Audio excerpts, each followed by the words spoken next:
Halo teman-teman, tahukah kalian salah satu cuaca ekstrim dalam meteorologi? Nah, saya beri clue-nya ya. Clue-nya adalah fenomena ini berdasarkan vortex dan gaya Coriolis. Ya, betul sekali. Fenomena ini disebut dengan siklon tropis. Yuk, kita simak penjelasannya. Bagaimana siklon tropis terbentuk, apa itu siklon tropis, apa itu dampaknya, dan bagaimana langkah antisipasi ketika menghadapi siklon tropis. Baik, tak kenal maka tak sayang. Oleh karena itu, izinkan saya memperkenalkan diri. Nama saya Karmelita Asri Widiandaru, kelas Meteorologi 4A. Di sini saya akan membahas mengenai siklon tropis yang telah kita bahas sebelumnya. Di sini dapat kita lihat merupakan gambaran dari siklon tropis yang akan kita jadikan pembahasan. Selanjutnya, Badan Meteorologi, Klimatologi, dan Geofisika atau BMKG sendiri mencatat bahwa di Indonesia terdapat 11 siklon yang terjadi pada tahun 2008 sampai 2024. Nah, visi Jakarta sendiri bertugas untuk memonitor, memantau semua siklon yang ada di Indonesia. Baik, apakah kalian mengetahui apa itu pengertian dari siklon? Siklon adalah sistem tekanan rendah yang berputar cepat di daerah lautan hangat. Nah, untuk proses pembentukan siklon terdiri dari dua tahap. Yang pertama adalah konveksi, yang kedua adalah penguatan dari angin sendiri. Bisa kita lihat gambar A, itu merupakan proses pertama dari pembentukan siklon. Nah, ini terjadi ketika udara lembab berkumpul di daerah tekanan rendah. Kemudian udara lembab naik menghasilkan panas laten. Selanjutnya, dapat kita lihat di gambar B. Gambar B adalah proses penguatan angin. Di sini, hal yang terjadi secara terus-menerus adalah konveksi, kemudian konvergensi. Nah, selanjutnya, konveksi semakin menguat, menghasilkan panas laten, sehingga angin terus berputar secara siklonik atau dalam sebuah pusaran. Lanjut, sebuah siklon tidak dapat muncul secara tiba-tiba. Namun, siklon memenuhi beberapa syarat, yaitu sebagai berikut. Yang pertama adalah suhu. Sebuah siklon dapat muncul ketika suhu permukaan air yaitu 26 derajat pada kedalaman 600 meter. Selanjutnya adalah kelembapan relatif yang tinggi. Selanjutnya, di bawah siklon terdapat udara lembab yang lebih tinggi daripada udara di sekitarnya. Selanjutnya, terdapat wind shear vertikal yang lebih kuat daripada angin horizontal. Kemudian, yang terakhir adalah siklon tersebut harus terbentuk di atas lintang 5 derajat. Lanjut. Kemudian, mungkin teman-teman bertanya, bagaimana sih bentuk atau struktur dari siklon? Yang pertama, kita dapat melihat struktur horizontal yang terdiri dari dua struktur, yaitu eye atau mata dari siklon. Yang kedua adalah eyeball atau dinding dari siklon. Selanjutnya, ini adalah struktur vertikal dari siklon. Nah, di dalam struktur ini adalah awan yang berbentuk jamur. Di dalam awan ini ada es kristal, kemudian ada salju, dan yang terakhir ada raindrop atau tetesan air yang ada di dalam siklon itu sendiri. Baik, mungkin teman-teman bertanya, bagaimana sih siklus dari siklon sendiri? Yang pertama, yaitu ketika terjadi tropical disturbance atau sebuah gangguan di wilayah tropikal yang terjadi 1-5 hari. Yang kedua, ada tropical depression yang terjadi 5-6 hari. Kemudian di hari ke-7 sampai ke-9 ada badai tropis atau tropical storm.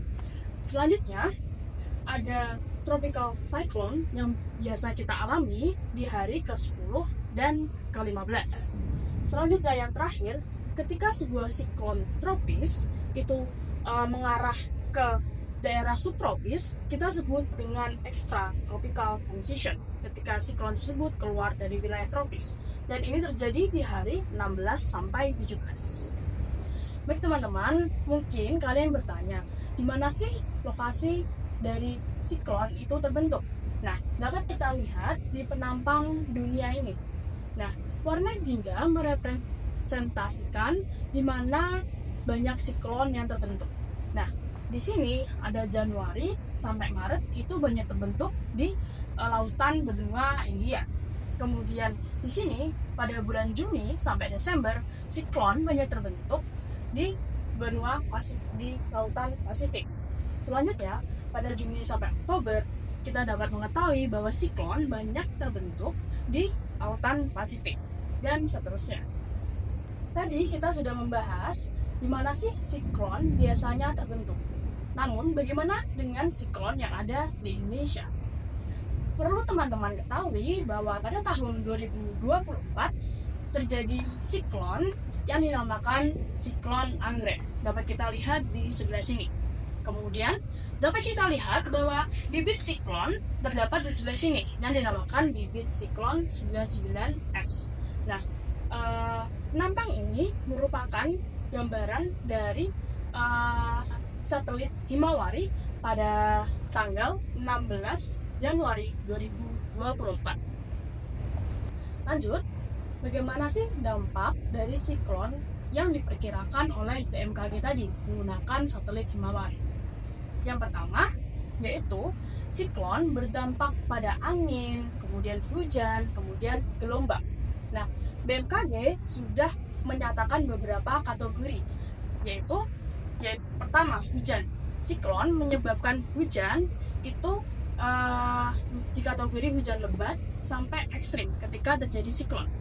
Kemudian angin, BMKG menyatakan bahwa ketika terjadi siklon, anginnya adalah angin kencang sampai badai topan.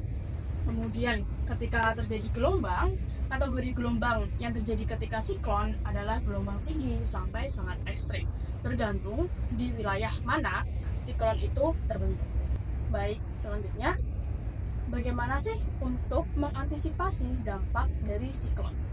Seperti yang saya sebutkan tadi, dampak siklon ada 3, yaitu angin, hujan, dan gelombang.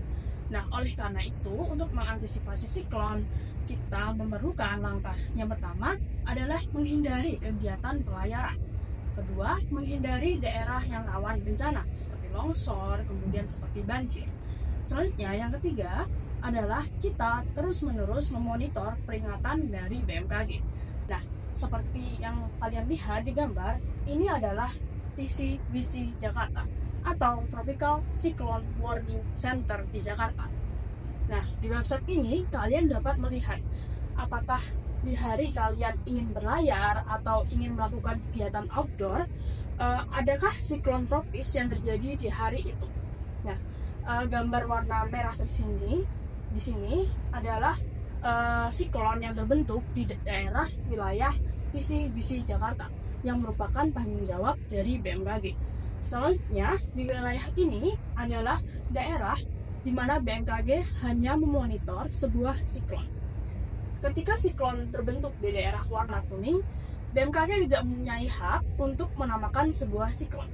Kemudian ketika siklon terjadi di daerah warna merah, BMKG memiliki hak untuk menamai sebuah siklon. Nah, tadi siklon Anggrek merupakan siklon yang terjadi di daerah tanggung jawab TCWC Jakarta. Oleh karena itu, penamaan siklon sendiri diambil dari flora yang ada di Indonesia, salah satunya anggrek. Gimana teman-teman? Pasti sangat seru deh dalam mempelajari siklon tropis. Nah, setelah kita mengetahui apa itu siklon tropis, bagaimana strukturnya, apa penyebabnya, kita dapat mengantisipasi dalam menghadapi siklon tropis. Sebelum menutup presentasi pada hari ini, saya akan menyebutkan sebuah pantun. Bunga mawar di taman berbunga, harunya semerbak di pagi buta. Meteorologi untuk kita semua dalam memprediksi cuaca dan bencana. Sekian dan terima kasih.